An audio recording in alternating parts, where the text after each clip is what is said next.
कुछ भी करने से पहले एक आम इंसान को यह समझ लेना चाहिए क्या वह काम वास्तव में करने योग्य है। उसे यह भी जानना चाहिए उस काम का परिणाम क्या होगा और जो मैं कर रहा हूं उसका मेरी जिंदगी पर क्या प्रभाव पड़ेगा।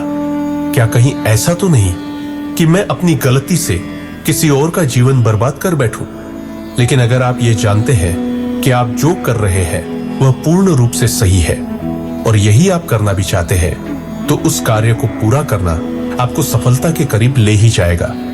आचार्य चाणक्य कहते हैं, किसी निर्दोष का प्राण लेना एक पाप है, अधर्म है, लेकिन पापी का वध करना और अपराधी को दंड देना उचित है। श्री कृष्ण ने अर्जुन को यही तो समझाया था कि यदि तुम अन्याय के खिलाफ खड़े नहीं हो सकते केवल इसलिए कि सामने तुम्हारे अपने खड़े हैं, तो तुम अपने क्षत्रिय धर्म से विमुख हो रहे हो। और फिर अर्जुन ने धर्म के पक्ष में खड़े होकर उन सबका वध किया जो नीति और सत्य के विरोध में थे। रावण ने जब सीता का अपहरण किया तो श्री राम ने भी अन्याय को नहीं सहा, बल्कि उस अधर्मी का अंत किया। इसका अर्थ सीधा है, अपने अधिकार और धर्म के लिए अन्याय का विरोध करना आवश्यक है। हां, आज के युग में दंड देना आपके हाथ में नहीं, कानून के हाथ में है, लेकिन अन्याय के सामने चुप रह जाना वही सबसे बड़ा अधर्म है।